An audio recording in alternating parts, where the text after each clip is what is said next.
What's good? What's good, everybody? Welcome back to another episode of The Urban Platform Speaks. Make sure to like and subscribe as you come into the channel and check out the content. And with that being said, man, I'm gonna get right into it. Puff Daddy, as everybody know by now, Puff Daddy was recently taken into federal custody and charged with racketeering and trafficking. Um, and amongst other charges. But this case against Puff Daddy is not, in my opinion, I don't think this is going to be it's going to be a slam dunk for the government, right? I see some flaws in this case against Puff Daddy. Um, and one big flaw I think is like the consent. Like with Puff Daddy having these videos and a lot of people being on these videos is not going to appear to a jury if if you have a jury trial, but it's not going to appear to the public that a lot of this stuff was done without people's consent, and so because for instance recently what's the young lady name, Dawn Richards. Now Choke No Joke really exposed a video of her back there, and she gave an interview to someone back in, I think it was 2017, and she was asked if she had, how often did she see Puff Daddy, and so she said that she don't see Puff Daddy as often as she would like to. She also went on to say that she gave like some pretty positive statements about Puff Daddy, and so and like now here it is, like a few weeks ago, now she's making charges that that she suffered all these different type of abuse from Puff Daddy. So which one is it? You know what I mean? Like, so she's giving conflicting statements saying that she suffered abuse from him, but then when she did an interview a few years ago, she said that she's talked pretty highly of Puff Daddy at the time, saying that he'll always be hold a special place in our heart because of some of the things that he did for her. And so, and I don't think that she'll be the only one. You know what I mean? I think that was the purpose of Puff Daddy taking those tapes, those videos of people, so he could have some leverage. And I think that leverage situation is going to be hard for the government to get over because, like I said, it just don't look that people was that they did anything against their, like they would do against their will. A lot of the time, a lot of people are going to look like they were willing participants, especially when it comes to the so-called freak-offs, right? So if he had people on the freak-offs, and that's going to be hard for the government to get over.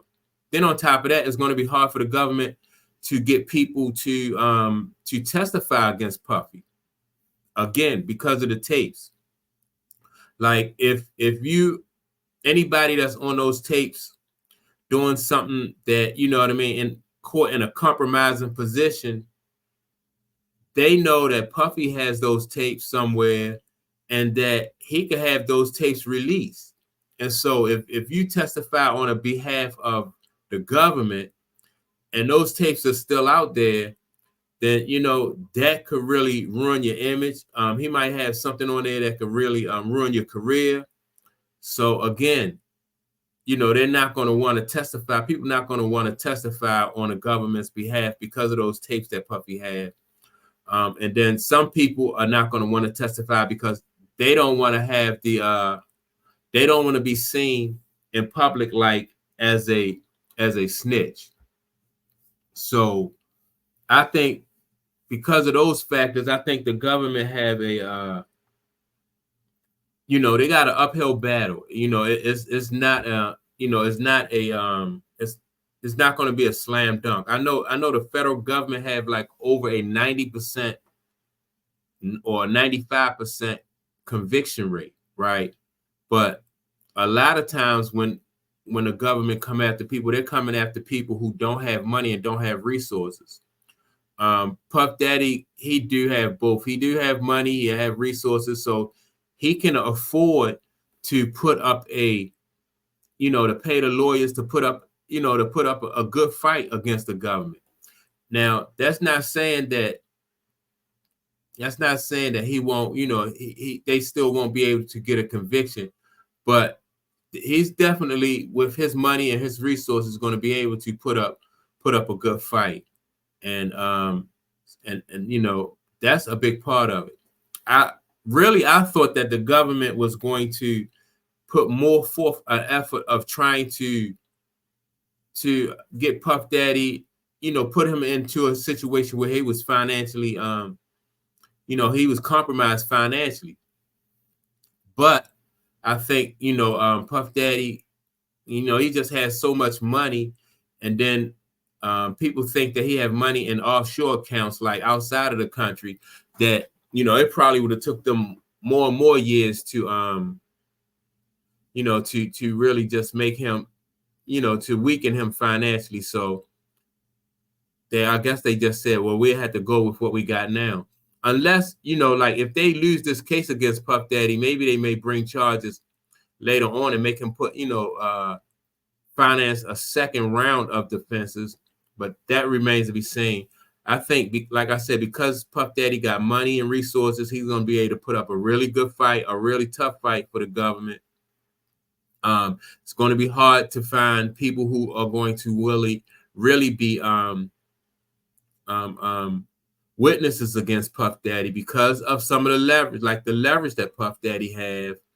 That's going to be tough. And then on those videotapes, like if the government had those videos, which they probably do have the videotapes, and they want to use those in court, those videotapes can go both ways. It can show people being complicit as well, and it'll be hard for people to like prove abuse, like they were in an abusive situation. Even with Cassie, like, they have Cassie on video, and things have came out about what Cassie had to do or what she did when she was with Puff Daddy. And that stuff was embarrassing. So just imagine, if that stuff come out with some of the other people. Some people just don't want to be a part of all that. And so the government is going to have to treat these people as like hostile witnesses, right? They're going to have to force these people to testify. And when you force people to testify, you might not get the effect that you want, because people are going to be reluctant, and it might appear to the jury that they that they hiding something, or they're coming across dishonest, or the government is forcing them to testify against Puffy. So, for all those reasons, I just think that this case is not going to be a slam dunk for the government. I hope that it's televised, because I'm interested in seeing, how how they, how these lawyers go about proving these charges against Puff Daddy. And so, yeah, with that being said, man, don't forget to like and subscribe. Let me know, leave a comment. What do you think about this case? Do you think like it's going to be an easy open and shut case against Puff Daddy? Or do you think that, with his money and resources and some of the leverage that he have, like he's going to be able to like really put up a tough fight against the government? Like I said, I think that was the purpose of Puff Daddy filming and recording all of, those encounters that happened at his house. And so, I think this is going to be a tough case for the government. But yeah, don't forget to leave a comment. And with that being said, I'll check you all out on the next video.